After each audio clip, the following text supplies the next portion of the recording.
Buenas tardes a todos. Nos encontramos de nuevo en otra charla de FIP. Como habíamos hablado en las charlas del el martes y lunes pasado, se incorpora una materia en el FIP 1 que es Derecho Empresario. Para ayudarnos a entender los contenidos de esta materia y cómo se van a trabajar durante el examen, lo tenemos con nosotros al doctor Ricardo Lago, un genio el doctor Ricardo Lago, gracias por estar con nosotros. Eh, y él nos va a ayudar a ir adentrándonos en lo que es el lenguaje jurídico, sobre todo. Tengan en cuenta que nosotros, como contadores, después, el día de mañana, vamos a tener que interpretar muchas veces leyes, sobre todo en el aspecto tributario y laboral. Vamos a tener que interpretar resoluciones e incluso vamos a tener que interpretar jurisprudencia. Sin contar que muchas veces vamos a tener que trabajar en conjunto con los abogados en cuestiones tales como procesos concursales o en las vías recursivas ante algún problema ante el fisco. Así que incluso podemos llegar a ser peritos en algún juicio y debemos tener más o menos claro qué es lo que nos dice la ley cuando el legislador la aprueba, ¿no? Y no solamente lo que nos dice, sino también lo que no nos dice. Creo que ahí está la clave de la cuestión. Bueno, Ricardo, un gusto tenerte esta tarde con nosotros y dejo la sala en tus manos. Bueno, muchas gracias, Caro. Buenas tardes a todos. No sé si pueden habilitar los micrófonos a medida de que vayan teniendo consultas. La idea es que esto lo vayamos teniendo eh, una charla y que me vayan frenando a medida que ustedes lo consideren. Vamos a hablar un poco en general de la materia y después iremos tocando un práctico, sobre todo para ver cómo viene la parte del razonamiento, como decía Caro. Y lo que entiendo es que ya han tenido otras charlas, por lo cual la modalidad de examen ya la conocen. Les pido si alguno me puede confirmar si pueden habilitar los micrófonos o no, o si tengo que apretar algo para que ustedes lo puedan habilitar. Es lo ¿Qué único tal? que... Buenas tardes. Sí, sí, yo lo ¿Cómo puedo andas, habilitar. Marcelo? Bien, bien. Genial. Perfecto. Bueno, vamos a empezar con el programa de EFIT. Yo lo voy a empezar a compartir. Vamos a ir tocando algunas cuestiones. Les pido eso, que cuando tengan alguna duda o necesiten que vayamos aclarando, que me vayan cortando. Mientras no nos superpongamos entre todos, digamos, que hablemos toda la vez, no vamos a tener ningún inconveniente. ¿Mm? Así que bueno, voy a compartir pantalla. Así vamos bien. Bueno, vamos a ir a la parte que nos interesa a nosotros hoy, que es lo de... A ver, déjenme que me acomodo un poquito. Ahí está. Vamos a ir al último. Bueno, ustedes básicamente acá, si pueden ver, van a tener lo que es gran parte de la materia de derecho empresario. La materia en sí van a tener el módulo 1, que estaría representado por este punto, el módulo 2, el 3, y acá tendríamos el cuarto, ¿no? ¿Qué es lo que nos muestra esta parte en general? Primero, los principios generales del derecho nos van a dar a través de las fuentes, nos van a dar un lineamiento o un marco. Y después ya nos van a introducir en lo que es la teoría general de los contratos. Que la teoría de los contratos, la Caro nos dijo básicamente cuando tenemos algún inconveniente o cuando nos estamos peleando con alguien. Pero también hay mucha vinculación entre contadores y abogados. Recuerden que somos primos, así que vamos a estar siempre vinculados. Que es el tema de los contratos particularmente. ¿Por qué? Porque dependiendo cómo yo redacte ese contrato, es cómo les va a impactar a ustedes en la parte impositiva, cómo lo van a tener que declarar. Nosotros con el fisco tenemos muchos regímenes de información que van a ir impactando. Y después, sobre todo, hay cuestiones que es importante que la entiendan porque hacen también al buen asesoramiento. Y un poco lo adelantaba Caro cuando decía de cómo leer la normativa. La normativa se lee tal cual como surge, no hay que darle mucho más vuelta. y no hay que desnaturalizarlo, salvo que busquemos desnaturalizar.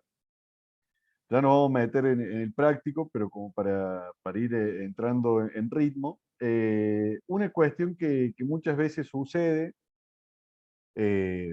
con ustedes, con los contadores, es que tratan de buscar la forma, obviamente, porque se los pide el cliente, de tener varias quits dando vuelta para no subir de categoría o para no pasarse a responsable.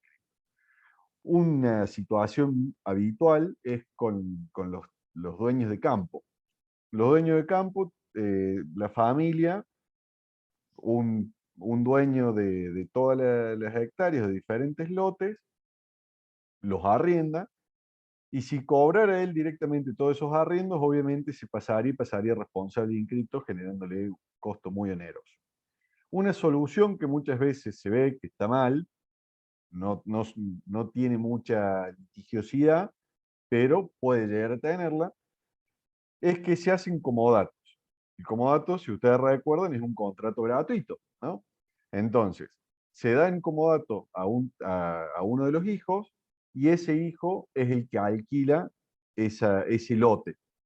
Nosotros ahí estamos desnaturalizando, ¿por qué? Porque estamos pasando de un contrato donde yo tengo la tenencia por título gratuito, lo estoy desnaturalizando, generándolo de título oneroso. No sé si me siguen con el ejemplo, ¿no? ¿Para dónde vamos? Perfecto, bueno. Entonces, eso está mal.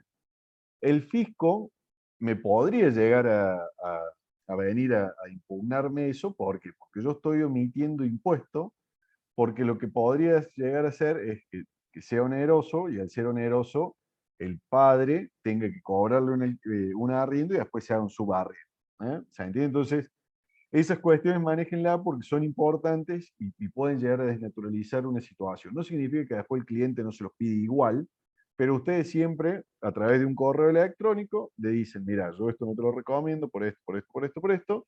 Si vos lo querés hacer igualmente, le damos para adelante, pero yo no es algo que lo apruebe, ¿no? Y acá ustedes tienen los contratos en particular, tan reducidos algunos contratos, no es que tienen absolutamente todos, eh, y principalmente el que le tienen que dar mucha importancia es el contrato de compra-venta.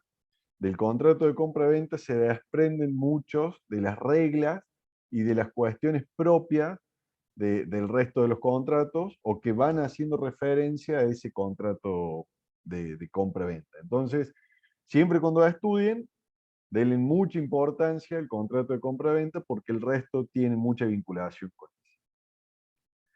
Después, fondo de comercio, acá tiene una normativa en particular.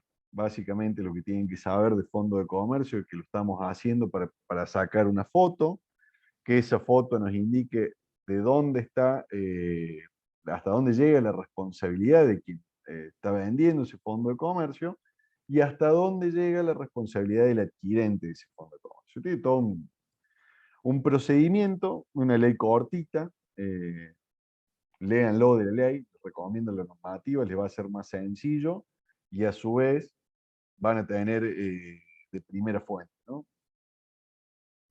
Defensa de la competencia, esto lo que básicamente, por si no lo tienen muy claro, es el tema de monopolios y oligopolios.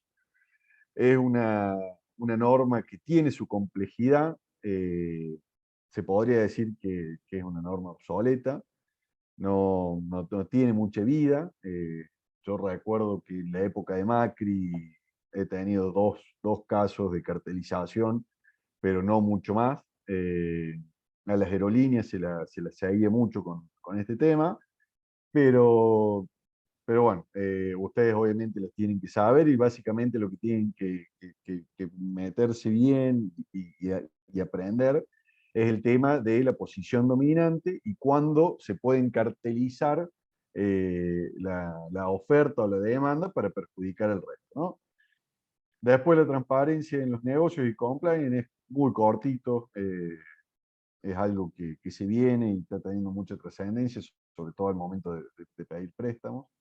La ley de responsabilidad empresaria es una norma nueva que tiene muchos bemoles, sobre todo en la parte tributaria y aduanera. ¿no? El instrumento de financiación, acá como que van a tener como nuevo lo que es títulos de crédito, con sus distintas normas, pero contrato de fideicomiso y factoraje, fíjense que factoraje lo van a tener acá, y la parte de fideicomiso sería lo que se les está agregando como nuevo en este punto.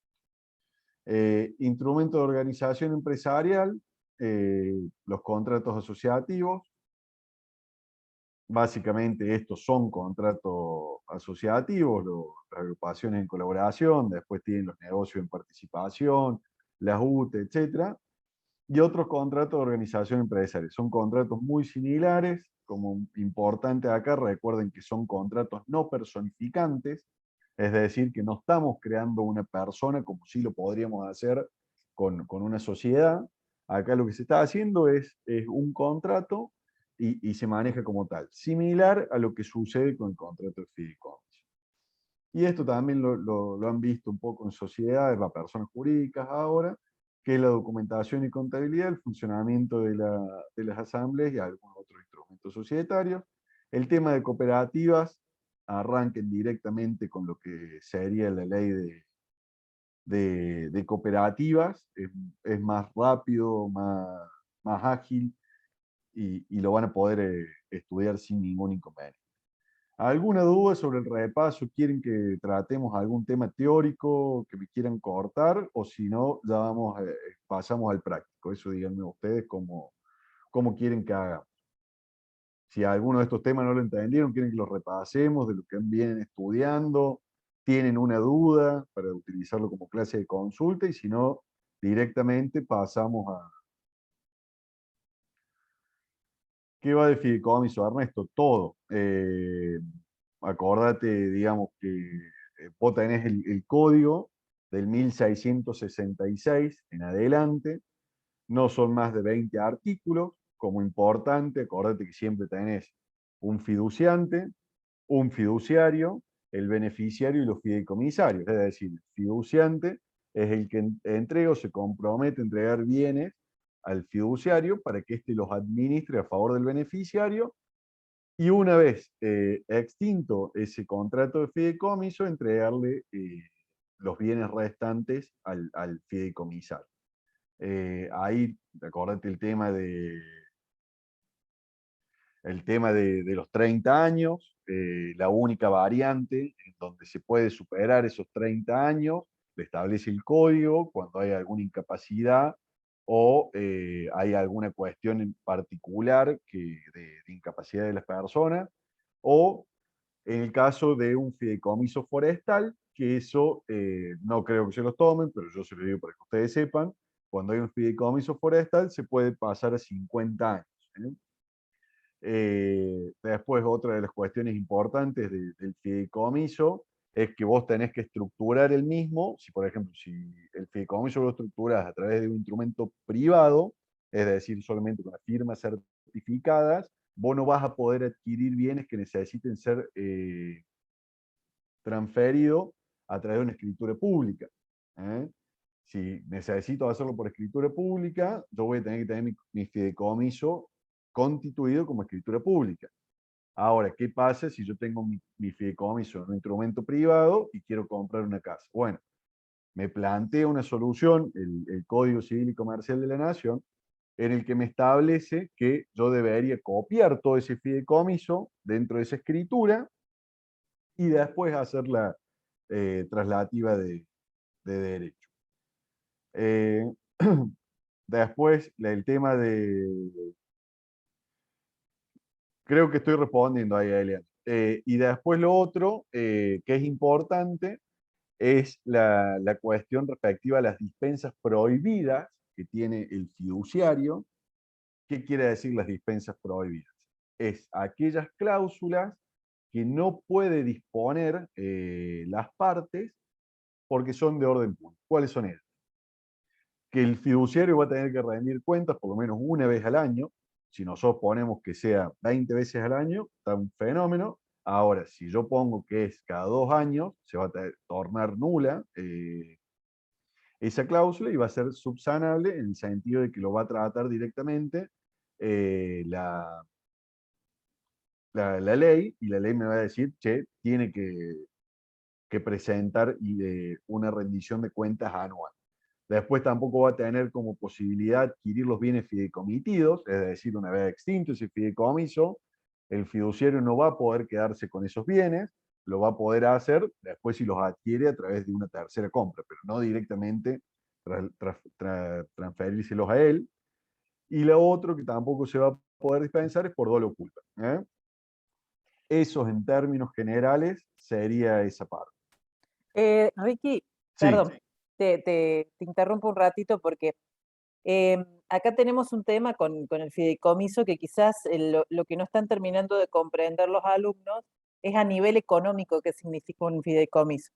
En el fideicomiso, en el aspecto económico, lo que pasa es que una parte del patrimonio se deja aparte de lo que es el patrimonio del fideicomitente, vendría a ser en este caso. Em, ¿Por qué pasa esto? Esto suele pasar sobre todo en los fideicomisos de construcción. Ustedes vieron que hay un montón de edificios que se están construyendo en Córdoba, por ejemplo, o en cualquier otra localidad, donde dice propietario o constructor o construcción, fideicomiso fulano de tal, y tiene un nombre el fideicomiso. Bien, el fideicomiso en sí no es una persona, y esto es lo interesante justamente que plantea el derecho, sino que es una figura que resguarda los bienes que están dentro de ese contrato. Ahí justamente Ricardo está explicando que él tiene material en este aspecto, así que yo te voy a pedir después si me lo podés pasar para pasárselos a los alumnos dale, también. dale, Caro. Yo les paso el link. Ahora te entendí a dónde va. Bueno, no, yo no me quiero extender mucho, cualquier cosa me vas cortando, Caro, pero le hago un repaso. Dale. El fideicomiso es una herramienta más, como bien dijo Caro, es no personificante.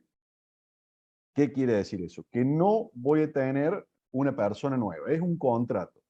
Ahora, ¿qué pasa? Ustedes me van a decir, che, pero si tiene quid de esto. Bueno, me voy a salir de... Aguántame que salgo de acá si lo puedo ir bien. Ahí está. El fideicomiso, ¿de qué me va a decir el fisco? Bueno, no sos persona, pero yo te quiero cobrar impuestos. Entonces va a crear una ficción jurídica a través de una resolución general donde se le otorga una quid a ese fideicomiso. ¿Vamos bien hasta ahí? Perfecto. Entonces, yo ya tengo un elemento más o una estrategia más para utilizar. El fideicomiso tiene varias cuestiones. Primero, es muy onerosa su constitución y después es oneroso su mantenimiento. Ya vamos a ir a otras cuestiones. Pero lo que me va a hacer es protegerme de una manera que no me lo protege ninguna otra sociedad.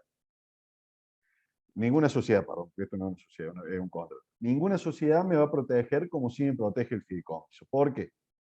Porque el patrimonio fideicomitido, es decir, el patrimonio de afectación, un patrimonio diferente al del fiduciante, al del fiduciario, al del beneficiario y al del fideicomisario, en el cual si yo lo tengo bien constituido ese fideicomiso y a su vez lo tengo inscrito en el registro público de comercio, va a permitir que ningún acreedor de los integrantes de ese fideicomiso pueda atacar los bienes fideicomitidos. Y a su vez, ningún acreedor del fideicomiso me va a poder atacar a los patrimonios en particular de cada uno de esos integrantes.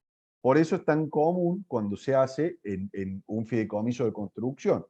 ¿Por qué es común? Porque se me muere uno de los obreros y el único que va a responder va a ser el patrimonio del fideicomiso, es decir, no me van a poder ir a atacar a los patrimonios en particular de los integrantes. ¿Se entiende eso?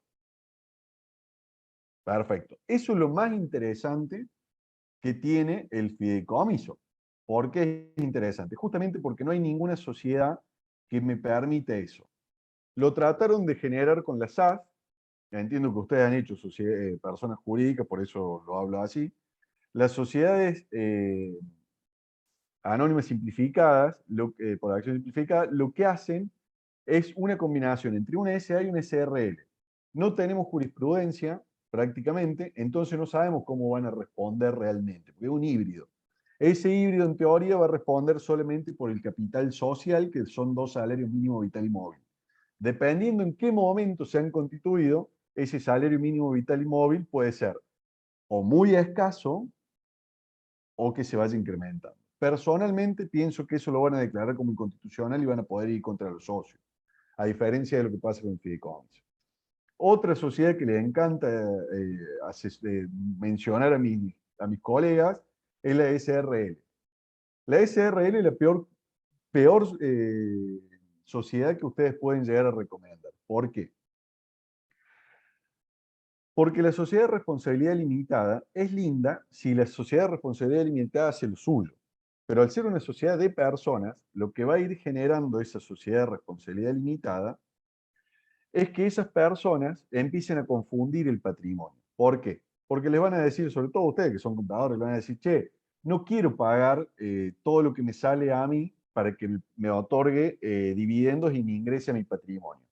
Como no me va a ingresar nada a mi patrimonio, yo no voy a poder justificar como persona física, persona humana, hoy con la modificación del código, yo no voy a poder justificar cómo me compro mi auto, no me voy a poder justificar cómo me compro mi terreno, no me voy a poder justificar nada.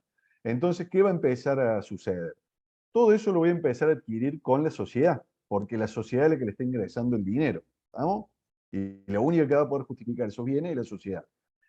Al ser la sociedad quien va a empezar a justificar los bienes, yo voy a empezar a comprar a través de ella. Pero lo voy a usar para bien personal. Entonces, si yo tengo algún tipo de inconveniente, me van a quitar lo que se llama el velo societario, que es muy sencillo quitarlo, sobre todo en una sociedad de responsabilidad limitada. Y por ende, yo voy a responder con lo que tengo con la sociedad y con lo que tengo a título personal. Por ende, me pueden inhibir la sociedad y me pueden inhibirme personalmente. ¿Se entiende? Por eso es tan interesante el fideicomiso, pero el fideicomiso no es algo que se tiene que de primera mano estar recomendándolo. Hay otras opciones para llegar a ese punto del fideicomiso. Y en la época de Macri era muy interesante, sobre todo el fideicomiso de planificación sucesoria. ¿Por qué? Porque se obviaban el tema de hacer una sucesión y todos los costos que ello implica, y en algunas jurisdicciones, como es Buenos Aires y como era en su momento Entre Ríos, se ahorraban el impuesto a las herencias. Quedó más o menos, en general, quedó saldado el tema del fideicomiso, de dónde está lo interesante de la figura. ¿Vamos bien? Genial. A ver si me quedó alguna otra cosita. Bueno, el tema del material mío, que ahí estaban preguntando. Ya voy con vos, Edu, marico. El material mío, si ponen en Google Prezi, Héctor Ricardo Lago, van a conseguir las filminas que yo hago para dar mis clases. Si necesitan algo en particular, les dejo mi correo, ténganme paciencia, digamos, para la respuesta, pero si no, ahí lo tienen. Y lo otro que se entiende que ustedes al material lo han adquirido o lo han entendido a través de la materia previamente cuando la han cursado, ¿no? Esa es un poco la idea. Eh, Eduardo, entiendo que es Marico. Eso depende de cada uno. Personalmente, yo siempre lo que hago es que mande la plata, y cuando manda la plata, significa que es la que menos costo tenga de mantenimiento, la que menos costos tenga de constitución, y la que está saliendo mucho, por lo menos personalmente, que estoy recomendando, y con el estudio de contadores con el que trabajo, es las sociedades simples, no las SAS, las SS. ¿Por qué? Por el tratamiento que tienen impositivo en ganancia, acuérdense que eso lo saben ustedes mejor que yo, que va por alícuotas escalonadas, no va por la alícuota general, tienen las deducciones personales e ingresa directamente a sus patrimonios porque esto sepan disculparme si le estoy errando en algo, pero las declaraciones juradas las presentan personalmente los socios y no lo presenta la sociedad. Eso es lo interesante. ¿Qué quiere decir esto? Que acá me están tirando un dato, es optativo. Entonces, lo que genera eso es que les ingrese el patrimonio y ya las personas puedan salir a comprar sus bienes y puedan justificarlo. ¿Cuál es el inconveniente que van a tener con este tipo societario? Bueno, responsabilidad no les va a gustar mucho a algunos, pero si no hay ningún inconveniente van a andar muy bien. Y lo otro es en AFIP. AFIP todavía piensa que existen las sociedades de hecho en algunos lados. Cuando ustedes escuchen a alguien que habla de sociedades de hecho, díganle, fíjate que se ha modificado eso, tenés cuidado, ¿no? Entonces, AFIP piensa que son sociedades de hecho, entonces quieren que ponga, por ejemplo, Héctor Ricardo Lago y Marcelo Rizo Patrón, SH. Y no, tranquilamente le podemos poner, no sé, PONA, SS o PONA, Sociedad Irregular de la Exacción Cuarta, etc. ¿Quedó claro eso, Eduardo? No sé si fui claro. Genial. Igualmente, esto es siempre, digamos, hay que conocer a todas las figuras, después empezamos a generar cierta afinidad con esa figura, pero eso siempre lo tiene que conocer todo el abanico. Después eligen la que más les gusta o la que más se adapta a al negocio en particular, ¿no? Siempre lo que tiene que mandar es el negocio. Primero, si no se entiende el negocio, no podemos redactar un contrato o no podemos crear una sociedad que en definitiva no deja de ser un contrato. ¿Algún otro duda de contenido? Si no, pasamos ya al práctico.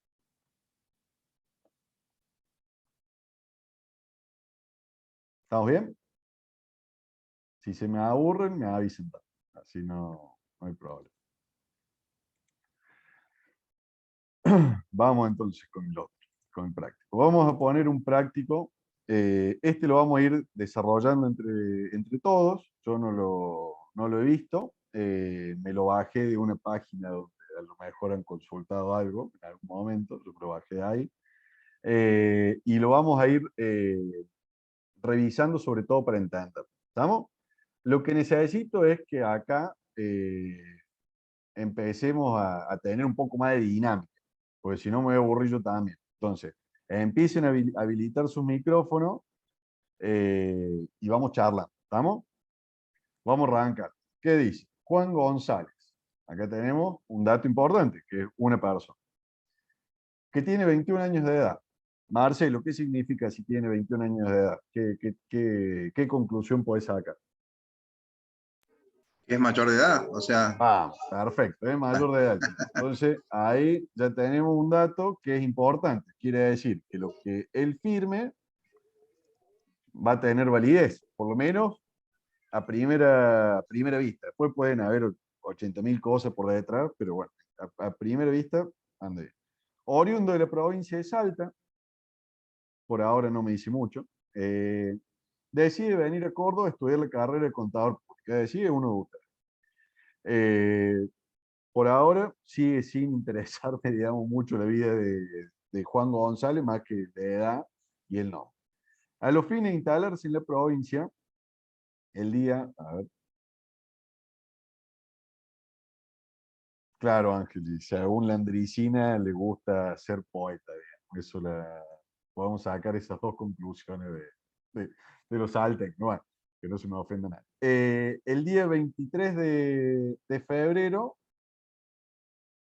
de 2019. Es decir, ahí ya me da también una fecha y un lugar. Y celebra un contrato de locación.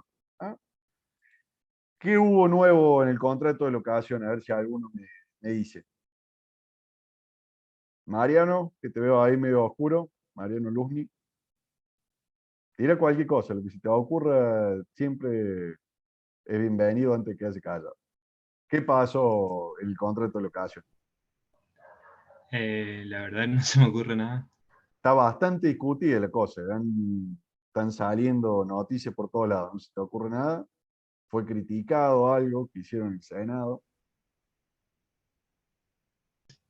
Los Modificaron la ley. plazos de renovaciones puede ser y los Perfecto. ajustes. ¿Quién es el que estaba hablando? Que no veo. Karina Luna. Karina, Estoy ¿cómo andas? bien, estoy sin cámara. Bueno, ¿qué hicieron en esa ley? Se modificaron, no estoy muy al tanto, ¿no? Pero por lo que escuché, Lo se que vos modificaron los decime. plazos y Sí. los ajustes. plazo y ajuste. ¿En qué tipo de contrato? ¿De locación comercial, habitacional? Habitacional. Habitacional. Entonces, yo tengo que tener cuidado que acá hay una modificación en el plazo de ajuste. ¿Te acuerdas el plazo, Karina? Mínimo. 6 meses me parece, puede ser, no recuerdo. Ahí estaba No, la discusión. No 3 sé si eran años 3 el años. mínimo. 3 años el mínimo. ¿Estamos? Vamos entonces, genial. Estos son datos que ustedes no lo van a poder hacer así como yo lo estoy haciendo, solamente porque lo vayamos razonando. Ustedes ni siquiera van a poder tener en muchos casos un papel, depende de los profes. Pero es para que lo vayan entendiendo. Jessica, ¿querías decir algo? Que quitaste el micrófono. Bueno, seguimos entonces. Sobre el inmueble situado en Avenida General Paz, 1500, con su propietaria, que tenemos la otra parte, Ilma Rodríguez. ¿No? Siguiendo lo que hablamos con Marcelo, es mayor de edad, como para ir dándole un poco más de agilidad. ¿Estamos? Entonces tenemos que, vamos a tener un contrato de locación, es nuestro escenario. Tenemos dos tipos, Juan González y Irma Rodríguez. Son los dos mayores de edad. Y como particularidad del contrato de locación es que, por lo que me dijo Karina, después de último lo tendré que haber estudiado previamente o tendré que recurrir a la ley, si estuviese generando un caso en particular, que yo sé que algo cambió y en ese algo cambio 3 años es el mínimo, ¿no? Perfecto. El ajuste, digamos, para cerrar esta parte que hay varios que están hablando, acuérdense que es a través de un ajuste de una variable entre los incrementos salariales y lo del consumo, y eso se refleja en el Banco Central de la República Argentina, en uno de los índices, uno pone la página y se lo tira. Cuando quiere sacar, que esto generalmente se lo preguntan a ustedes, si bien se va a modificar, pero bueno, a lo mejor no se modifica, le van a preguntar, che, ¿cuánto tiene que reajustarme a mí el dueño de la casa? Porque muchas veces el primer órgano de consulta son ustedes. Entonces, tienen una tablita ahí, la llenan con los datos de inicio, los datos de cuándo se haría la modificación del precio, ponen el precio original y automáticamente se los tiran. ¿Estamos? Dice, comenzando con la ejecución del mismo, es decir, con el contrato, al mes siguiente. Si acá me estudié en algún momento el calendario greco-romano, voy a saber que, gregoriano, voy a saber que después de febrero viene marzo, ¿no? Entonces yo sé que el mes siguiente es marzo. Yo ya estoy con un mes, en teoría, de alquiler. Se estipula en el contrato un plazo de vigencia de 14 meses. ¿Qué pasa acá, Karin? Que me dice que tengo 14 meses. ¿Está bien eso? Y no, por lo que dijimos, debiera ser Entonces, de ¿cómo 3 debería años. ser? ¿Cómo?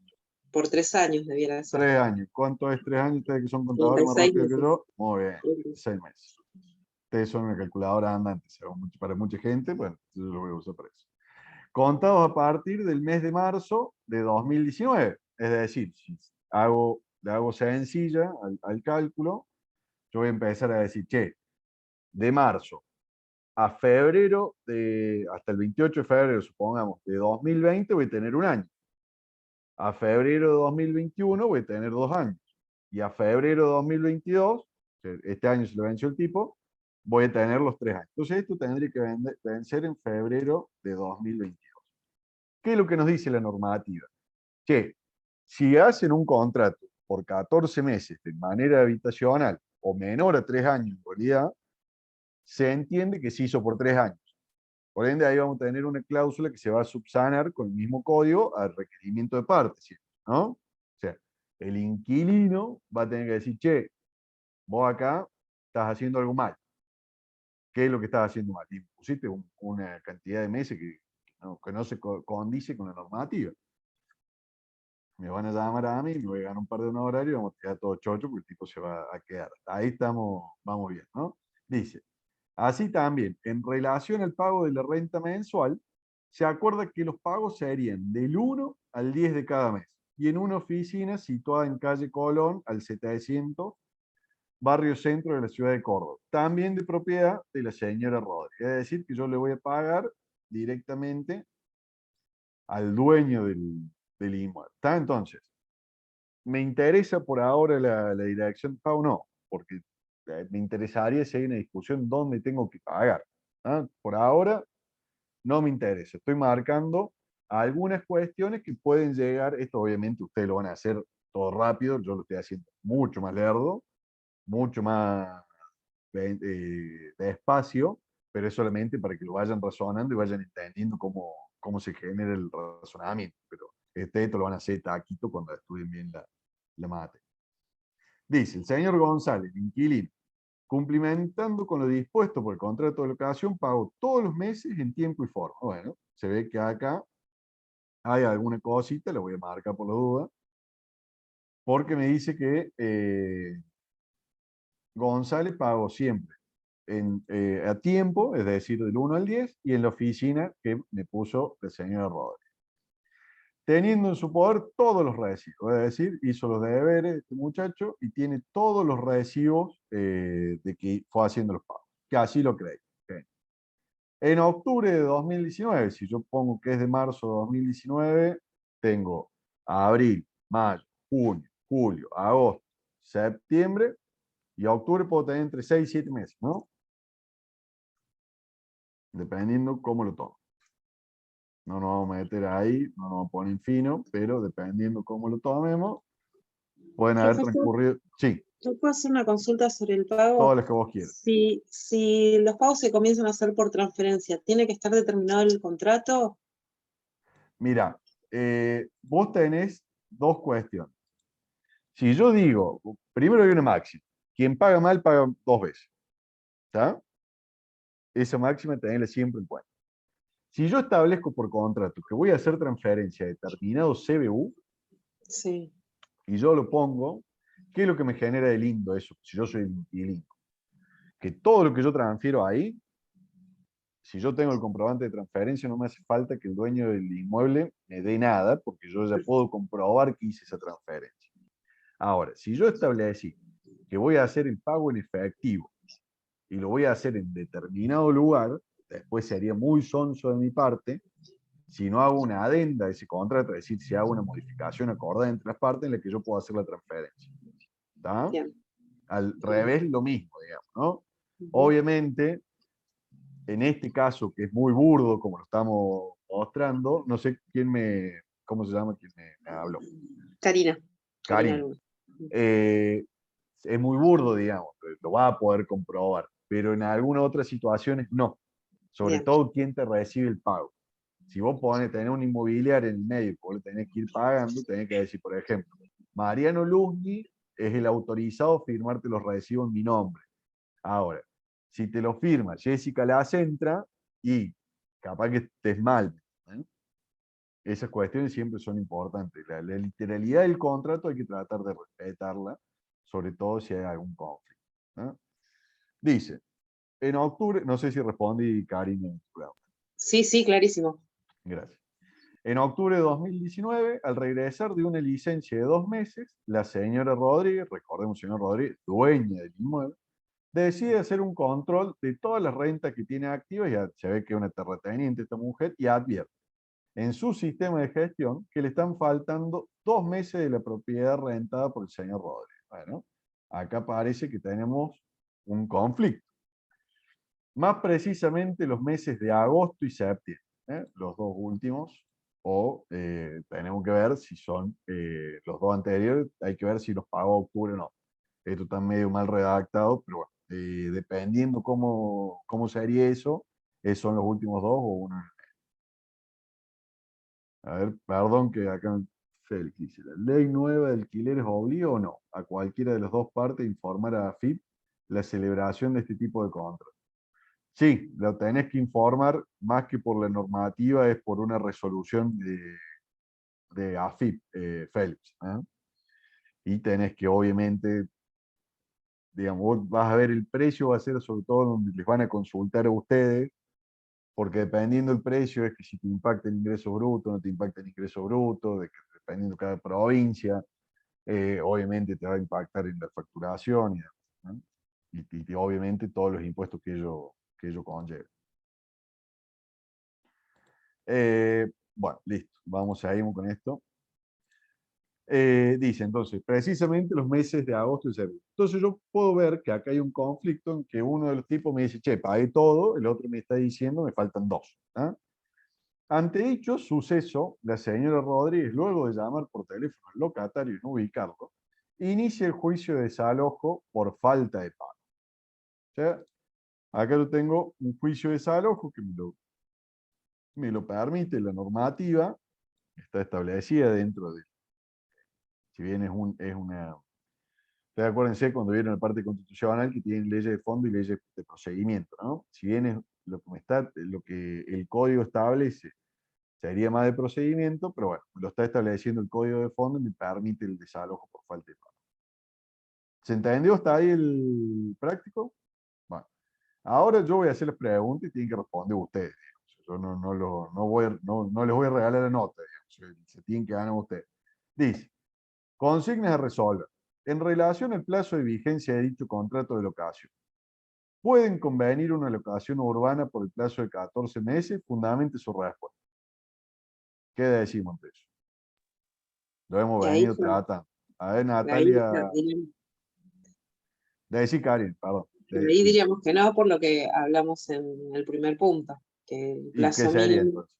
el plazo mínimo es por 36 meses según lo establece la ley. Exactamente, no es más que eso. Salvo las excepciones que yo no me metería, digamos, yo daría esa respuesta que diste vos, está completa, es decir, el plazo de vigencia establecido, mínimo del plazo de vigencia establecido por la normativa, es de 36 meses o 3 años,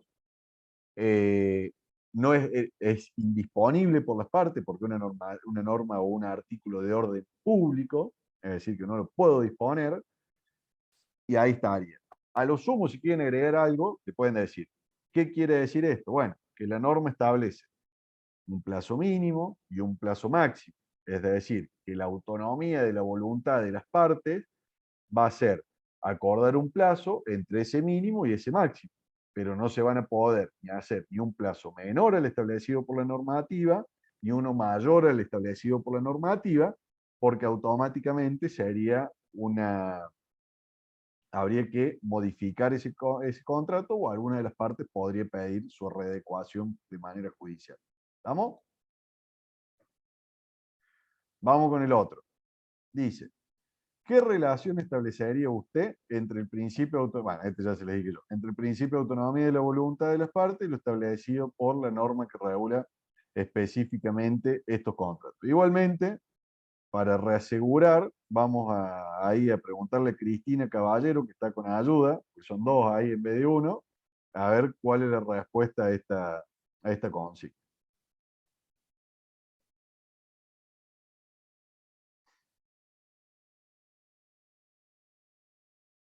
Cualquiera de los dos puede responder, Cristina. No sé si...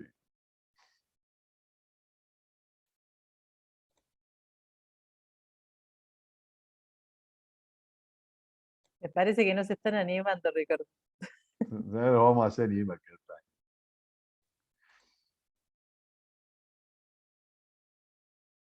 ¿Se entiende la pregunta, Cristina, o no?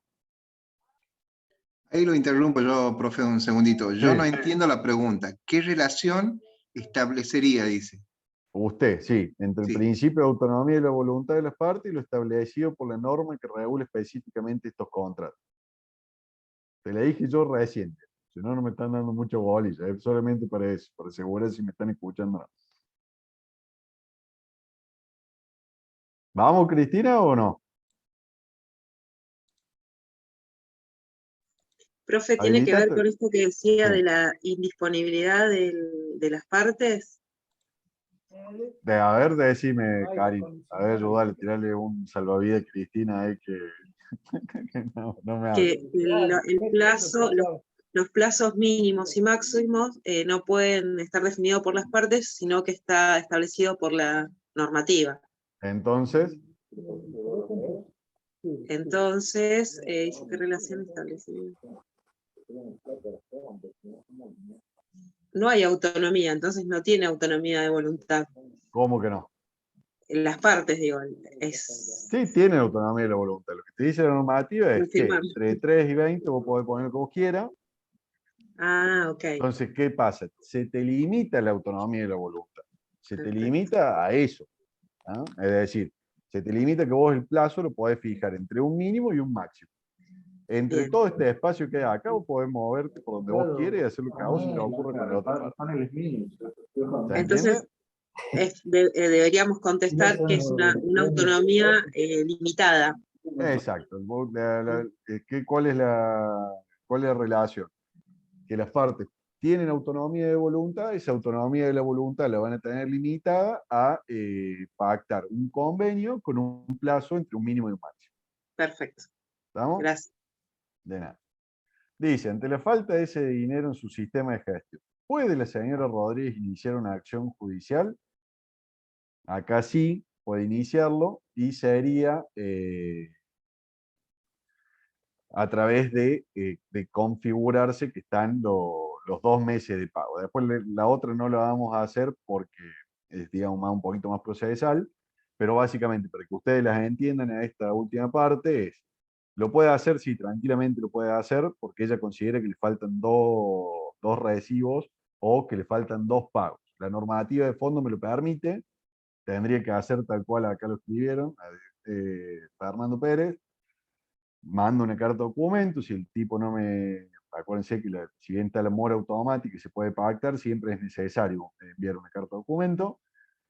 Si no me paga, inicio acciones judiciales, dependiendo del procedimiento propio de cada una de las provincias, lo voy a hacer con mediación o sin mediación, pero como me había dicho mi amigo González que tenía todos los recibos, lo primero que va a hacer es oponer una excepción de pago, como ustedes lo deben haber estudiado seguramente en tributario, en impuestos 3 o en práctica y no me acuerdo el resto de dispositivos. Eduardo, si vos tenés los dos recibos de sueldo, digamos, perdón, los dos recibos de alquiler y lo demandás al tercero, digamos, con el que vos estás contratando, y digamos, serías medio sonso porque va a terminar pagando todas las costas del juicio y honorario. ¿Por qué? Porque el tipo te va a decir, che, mira, pero yo tengo acá los dos recibos y me los firmaste vos. Con un reconocimiento de firma, automáticamente ya te lo saca. ¿Eh? ¿Se entendió más o menos cómo funciona esto? Profe, le hago una consulta. Así sería como nos van a tomar en ese día que estemos rindiendo. Claro, exacto. Ah, O bien. te pueden llegar, digamos, ¿qué pasa? Yo te planteo esta. A lo mejor el otro profesor te dice, che, mira, esta que estábamos hablando al principio, tengo una familia que el padre es el dueño de un campo. Ese campo tiene, no sé, 500 hectáreas y son 5 lotes. Y en la familia está integrada por la mamá y 3 hijos. Los 3 hijos son mayores de edad.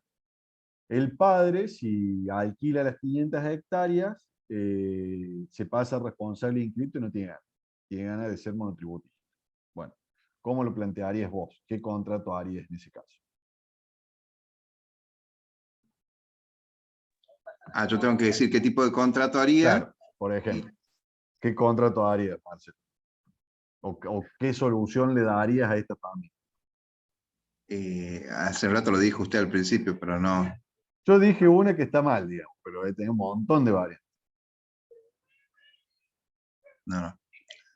Bueno, por ejemplo, la ideal. Lo tenés dividido los 5 lotes, ¿no? Entonces vos haces un usufructo o directamente le transferís ese bien y que los tipos lo subarrienden, perdón, lo arrienden. Claro, el que está mal es el que dijo el comodato, es el que estaba mal. Vanessa, es el que está mal, comodato. Eh, entonces, vos podés hacer una transferencia de ese bien y directamente lo generás ahí. Podés generar sociedades.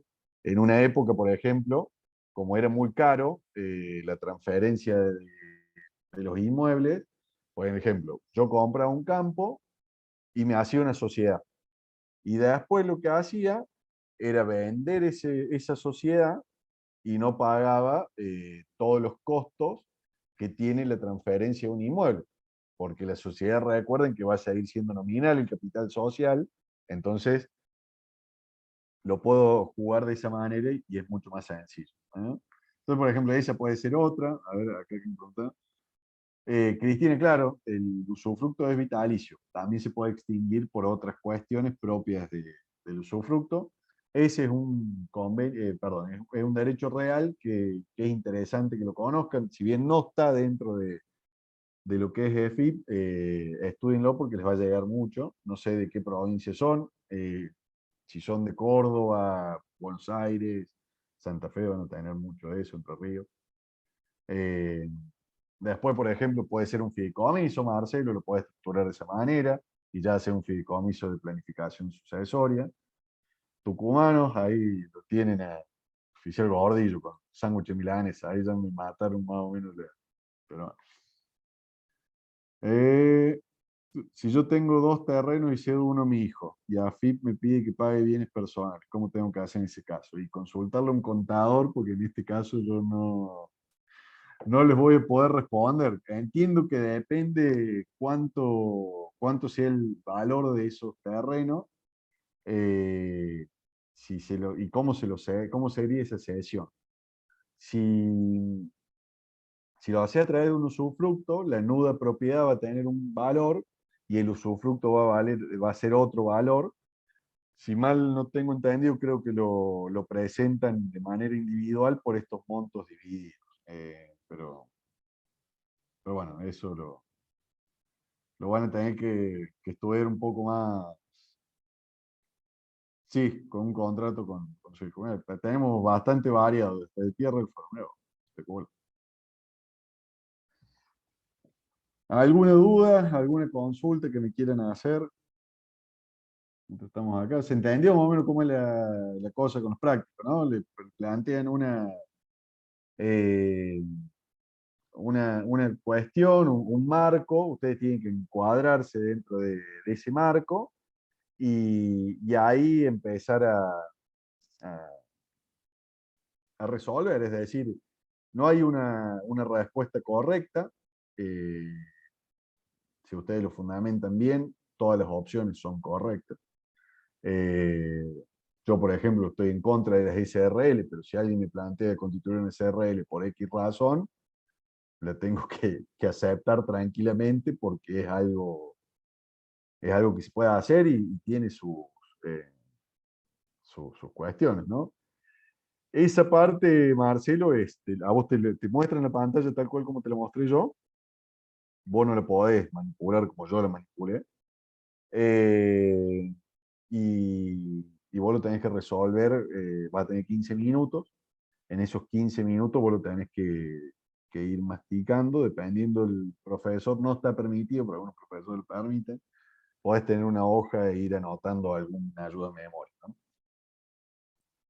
Pero eso, no, digamos, no se debería permitir algunos. Sí, en realidad te cuento, Ricardo, que por ahí en contador, como los alumnos tienen que hacer asientos, contabilidad y Les demás, permiten. sí, nosotros les permitimos tener papel y lápiz justamente para que puedan hacer este tipo de registraciones. Puede ser que haya combinaciones de registraciones, o sea, de que ustedes tengan que registrar el hecho que surge o que se perfecciona a partir de un contrato. Así que tengan en cuenta que todo lo que se registra contablemente está originado en un acto jurídico generalmente, la compraventa, el alquiler, todo es parte de lo que es la vida normal y económica de cualquier sujeto de derecho. Y en realidad esa vida económica en nuestro país está regulada fuertemente por las leyes. Hay pocas cosas que la ley no regule. Así que obviamente puede haber una combinación. Yo les diría que vayan comprendiendo y entendiendo que sobre estas cuestiones, sobre estas situaciones problemáticas, ustedes siempre tienen que tener una visión sistémica. No tienen que hacer como los ciegos con el elefante, que solamente uno le tocaba la oreja y pensaba que era una hoja de banana, el otro tocaba la pata y pensaba que era un tronco de palmera, y nadie se daba cuenta que era un elefante porque no tenían la visión sistémica. Bueno, acá es donde ustedes tienen que pensar que el día de mañana, cuando sean contadores, sus clientes les van a pedir que les aporten soluciones a los problemas. Y ahí es donde ustedes van a tener que pensar, bueno, a ver, yo le puedo sugerir esta solución. Obviamente nosotros siempre les decimos que en el momento en que se ven excedidos por la consulta del cliente, existe la posibilidad de la interconsulta o de la consulta conjunta con otro profesional de otra rama.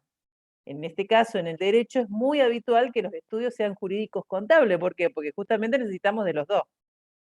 Así que ahí es donde ustedes van a tener que pensar cómo hacer para asesorarlos sin meterse en la incumbencia del otro. O sea, ustedes tienen que conocer lo que dice la ley, pero no deben meterse en la incumbencia de los abogados. Cuando ya se ven excedidos, deben decir, bueno, hasta acá llegué, lo contrato a Ricardo y él va a Sí, ser el siempre. que va a seguir asesorando de acá en adelante. Tienen mi mail, tienen todo, así que yo eso siempre dispuesto a cobrar honorarios. Pero no, hablando en serio,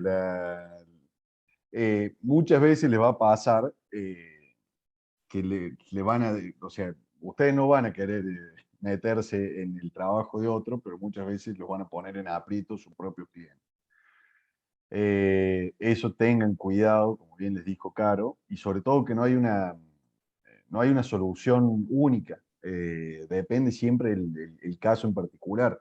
Entonces siempre es necesario un análisis conjunto, porque por ejemplo, yo podría decir que una carta de oferta siempre es mejor que un contrato. ¿Por qué? Porque en la carta de oferta no pagaría sellos.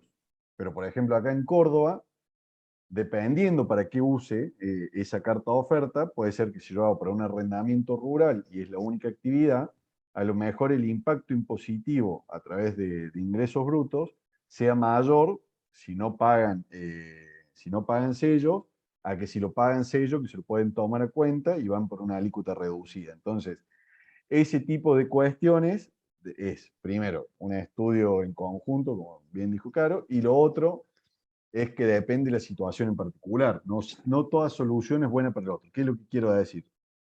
No se vayan con moldes. En la parte legal, no copien y peguen modelitos o no lo solucionen. Che, mandan un modelito de tal cosa, porque no. ¿Sirven los modelos? Sí, para tener una idea. Pero después hay que adaptarlo al negocio en particular de lo que estemos tratando de regular. A ver qué me están preguntando. Bueno, el tema de material teórico, yo eso después lo vemos con Caro y se lo mandamos, vemos cómo se lo mandamos, Hugo.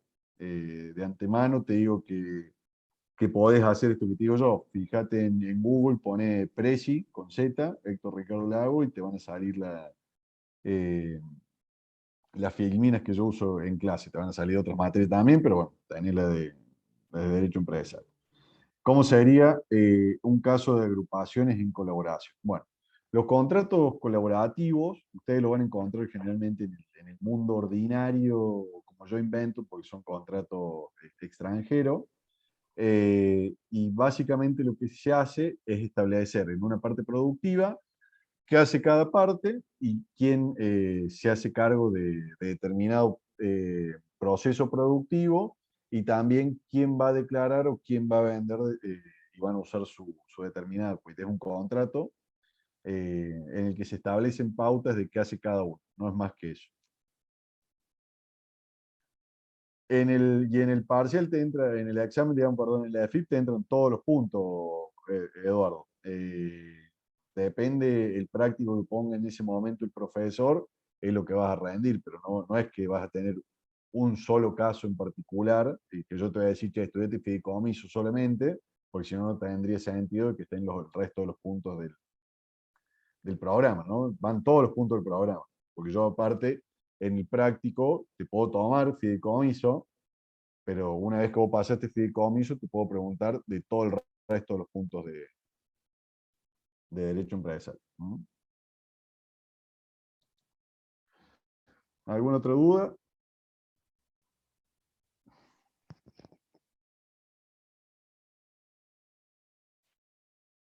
Gracias, Néstor.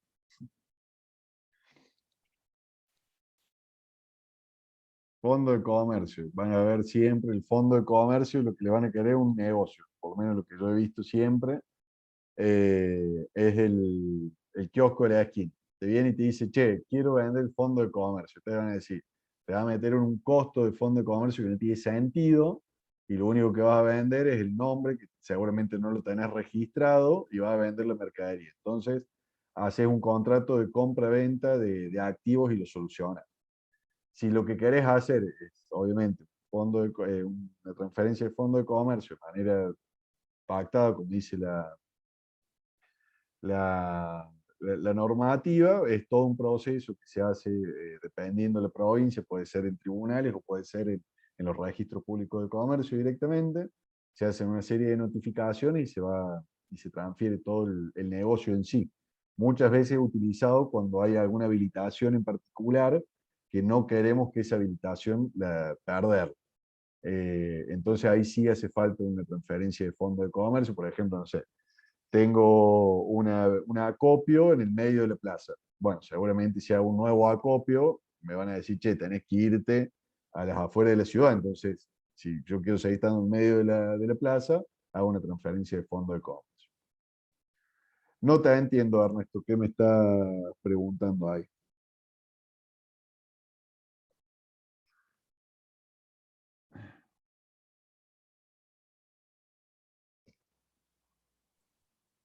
Si habilitaste el micrófono, Ernesto, así me dejo. Si me preguntas en oral.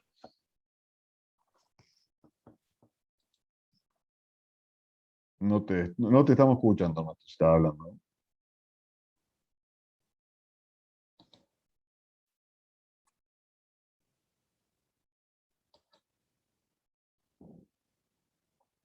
Algo de carta orgánica del Banco Central. No sé a qué te referís, porque encima el Banco Central, digamos, las comunicaciones y la carta orgánica son bastante, digamos, la normativa te diría que si es sobreabundante la normativa nacional, el Banco Central es un lío. Recomendación siempre para manejar la normativa del Banco Central es agarrar el digesto o, o el marco legal, que se lo pueden bajar directamente de la página, y ahí tienen como un breve resumen de cada una de las comunicaciones o normativa propia. Y siempre empiecen a leer la de la última, que las va a ir relacionando con otras comunicaciones, hasta que lleguen a la comunicación que no los va a derivar a ninguna otra comunicación anterior. Es bastante complejo leer la normativa del Banco Central. Sí, son las circulares en realidad que emite el Banco Central, están divididas por código de acuerdo a qué trata la circular.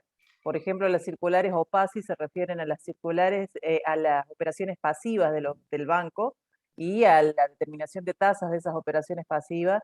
Así que están todas codificadas, es bastante complejo. La Carta Orgánica del Banco Central lo que hace es regular lo que es la actividad del Banco Central de la República Argentina. Después ustedes tienen también la Ley de Entidades Financieras, que justamente regula la actividad de las entidades financieras en el país. De todas formas, ese contenido en particular vamos a profundizarlo más a partir del año que viene, porque vamos a tener un cambio de programa en Derecho Empresario, y ahí sí va a entrar eso y va a entrar también lo que es Comisión Nacional de Valores. Por este año lo vamos a dejar tranqui el tema, vamos a ir simplemente con la parte de contratos, de agrupación, empresaria, o sea, cosas un poco más sencillas hasta que nos vayamos adaptando a lo que realmente queremos, que es que ustedes salgan con un poquito más de formación en la parte de derecho. Obviamente nunca vamos a ser abogados porque somos contadores, pero sí entendiendo otra vez el derecho como soporte de lo que de lo que son los hechos económicos. Hay una pregunta que hacían recién, Ricardo, que me parece interesante contestar, es que preguntaban cómo, por el material y demás. Yo siempre tengo la idea de que en realidad uno cuando estudia derecho tiene que empezar por la norma. O Sí, sea, eso tiene en el libro, digamos, de contrato, aparte está todo estructurado bastante sencillo, el Código Civil Comercial de la Nación, ustedes van a arrancar con la parte general, y después van a tener los contratos en particular. Y la norma, por ejemplo, la mayoría de los puntos que estuvimos viendo, es más fácil de entenderlo de la norma que entenderlo de algún libro, ¿no? Pero tienen la bibliografía obligatoria, que es muy buena. Tienen a Nicolau y a Hernández, ese es un libro espectacular, muy claro, y sobre todo que les va a servir y les va a gustar a ustedes porque va muy al hueso del negocio. Y después, como dice Caro, el tema de normativa, de ahí hay que estudiar, ¿no? De las normas, básicamente. Sí, pueden acceder a Infolec en todo caso, los textos actualizados siempre de la norma tienen que fijarse cuando estén revisándolos porque si no pueden llegar a leer alguna cuestión que ya esté derogada o esté fuera de, de- de- de estado, así que tienen que ver que sea el último texto, el texto actualizado de la norma, si entran a verlo en el portal de Infolec. Una Eh, cuestión ahí, Caro, ya que ujú, tocaste ese tema, dos cuestiones, Caro, te he sacado por... sí, Primero, acuérdense que tienen ebook 21, que ahí tienen toda la bibliografía, tienen muchísima bibliografía legal. Y lo otro es, como les dice Caro, siempre fíjense en Infolec, tengan una sola salvedad o una sola particularidad, que es cuando estudien locación, pongan nueva ley de locación, pongan Infolec, porque primero va en paralelo lo que es el código con esa normativa y hay algunas cuestiones que no están modificadas en el código. Entonces tienen que ver el último artículo, lo van a salir más de la otra norma y no del código en sí. perfecto. Era eso nomás. Perdón. Bueno, no sé si queda alguna otra consulta que quieran hacer. Creo que ahora lo que resta es estudiar. O sea, hay que sentarse ahora, revisar cada punto del programa con el resaltador e ir estudiando. No queda otra, hay que ponerse a leer, hay que sentarse, leer, imaginarse las situaciones cotidianas que muchas veces ustedes atraviesan. Todos han alquilado alguna vez o han tenido que comprar o han tenido que vender. Como les decía hoy, todos han visto algún cartel en algún lado de algún fideicomiso o les han ofrecido participar en ese tipo de negocios. Si una persona tiene varios hijos y le quiere dejar el terreno o casa a uno solo, ¿se puede? Ahí entramos en cuestión de sucesiones. Claro, sí, eso lo, digamos, si depende cuántos bienes tengas. Vos siempre acordate que tenés, Karina, la legítima, y vos no, digamos, vos no podés vulnerar los derechos del otro. Vos podés poner solamente sobre una partecita, una parte importante, pero una parte de tus bienes y no del total. Es decir, vos, si tenés una sola casa, vos no se lo vas a poder dar a favor de uno solo. No, porque eso significaría desheredar a los demás. Claro, 50%, 70%, sí, pues depende de eso, es como lo van haciendo. O sea, podés darle un poco más, sí, pero no todo a uno. Y si lo desheredas, tiene que haber una causa de desheredación. Depende, Ernesto, cómo sea el vínculo. Si es en hijos es un porcentaje, si es en esposo es otro porcentaje, si es en ascendente es otro. Bueno, esa parte está vinculada al marco legal de las organizaciones, ¿no? Derecho empresario, que tiene la parte de sucesiones, ¿no? Hay Pero una bueno. partecita en el módulo 1 que habla de eso, Ujú. pero no mucho más. No, digamos, no se los toman acá. Qué raro que nadie preguntó qué pasa cuando me divorcio, o sea, ¿y cómo puedo proteger mi patrimonio cuando me caso? ¿Eh? Nadie preguntó eso. ¿Será que cada vez Eso, se casan menos? Puede ser, pero tengan en cuenta que el nuevo Código Civil establece ciertos derechos también para las uniones convivenciales, así que no es solamente no casarse, ¿eh? Hay que considerar que hay muchas siempre cosas. recomendación es poner separado de hecho, eh, ahí le dan una herramienta al abogado. Acuérdense que los contratos tienen que dar una descripción de las partes, y bueno, esa descripción, si ustedes ponen separado de hecho, dan una herramientita sobre todo para lo que genere, pero bueno, eso ya está en algunas cuestiones que no son Te muy... están preguntando contrato prenupcial, ¿viste? Bueno, es un tipo de contrato, pero creo que no está dentro de los que están en el listado de los que se estudian en la No, materia. no, y no es para proteger el patrimonio, sí, para proteger el patrimonio, entendí, para proteger el matrimonio. ¿No? Sí. Igualmente, antes del casamiento no hace falta un contrato prenupcial. Es cuestión, digamos, con esto corto, digamos, es cuestión cómo uno se maneje después dentro del matrimonio o de la unión convivencial, porque como bien dijo Caro, también tenemos las uniones convivenciales que muchas veces se generan algunos conflictos interesantes cuando pasa el tiempo, ¿no? Pero eso es harina de otro costal y se irá viendo en la práctica después. Bueno, no sé si queda alguna duda o consulta que tengan con respecto al contenido en particular de la materia. Si no, bueno, nos vamos cerrando el día de hoy. Como bien dijo el doctor Lagos, esto era una presentación como para ir poniéndonos en situación de lo que van a ser los exámenes a partir de ahora. Así que tengan presente que puede darse la presentación de una situación problemática vinculada a alguno de los aspectos del programa, sobre la cual ustedes van a tener que emitir su opinión o brindar asesoramiento o plantear una solución. Y recuerden que la solución, en el caso en derecho, lo más importante es el fundamento de la solución, no la solución en sí. Así que ahí es donde uno tiene que estar eh, más fuerte y haber leído bastante como para que el fundamento sea lo suficientemente sólido como para que mi solución sea sólida también. ¿Va a alcanzar los 20 minutos para el práctico? Sí, tengan en cuenta igual que esta es una dinámica mixta, o sea, se analiza el escrito, el práctico, y después la forma de responder comienza ya a ser oral. Yo lo hice mucho más lerdo, digamos, de lo que realmente ustedes lo van a hacer. ¿Cuándo es la próxima clase? Está prevista para agosto recién la próxima clase, así que en todo caso consulto si se puede hacer otra antes, pero está prevista recién para agosto. Eso, Antonella, no sé contestarte porque eso depende de otro sector, no tenemos injerencia sobre ese tema. Natalia, ¿querés abrir tu micrófono? Hola, buenas noches. Quería hacer una consulta particular. ¿Dónde puedo, dentro de qué tema puedo encontrar para priorizar que van en expansión? A ver, O sea, vamos de vuelta, yo no te escucho, no sé buscar si escucho. No llegué a escucharte, Natalia.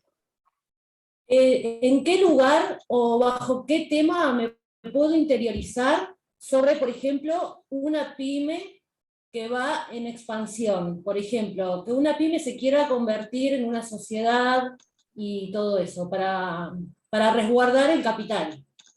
Y eso lo tenés que ver, digamos, si querés estudiar algo, eso por lo que vos estás diciendo, de transformación societaria, eh, y depende del caso en particular, pero como para arrancar a leer, tendrías que arrancar a leer el libro de El régimen de sociedades que tenés de Astrea, no me acuerdo el autor en este momento, pido disculpas, y en la misma norma de ley de sociedades generales, Muchas como para gracias. arrancar. Hay un SEC de esto, ¿no, Caro? Ahí te Hay podés meter, Nata. también, sí, hay un SEC de consultorio jurídico. Hay uno en específico de consultorio laboral, pero en la carrera de abogacía hay un SEC de consultorio jurídico si quieren participar como para ver este tipo de cosas. Y si no, dentro de lo que es la carrera de contador está el consultorio tributario y el consultorio laboral como para participar y debatir un poco de algunas cuestiones. El año pasado estuvo muy bueno el de laboral, se dieron 4 capacitaciones, la doctora Patricia Sancinena dio, que estuvieron muy interesantes respecto a situaciones conflictivas en el ámbito laboral que realmente son interesantes de analizar.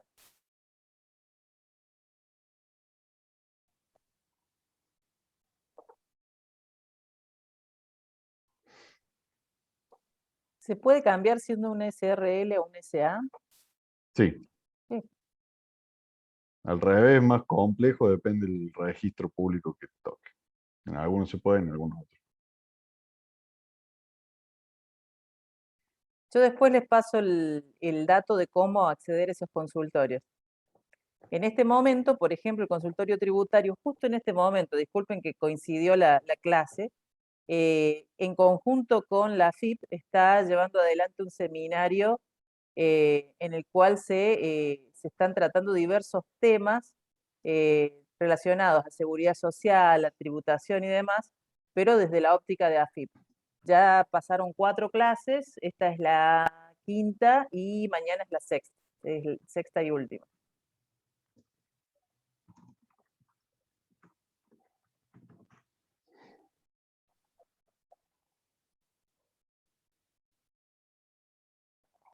Bueno, estamos entonces.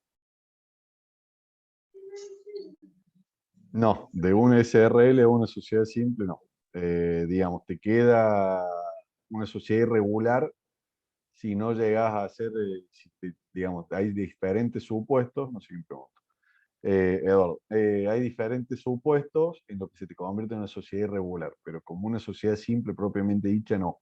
Vas a seguir operando como SRL, pero como sociedad irregular.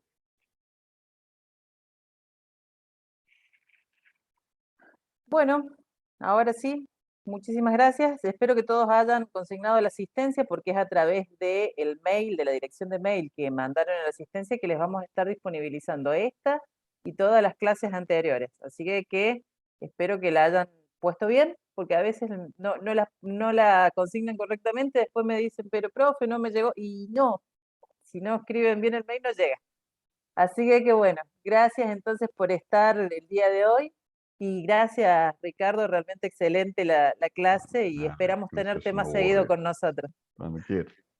Mientras no se aburran, todo bien. Bien, gracias. Chao, gracias. Gracias.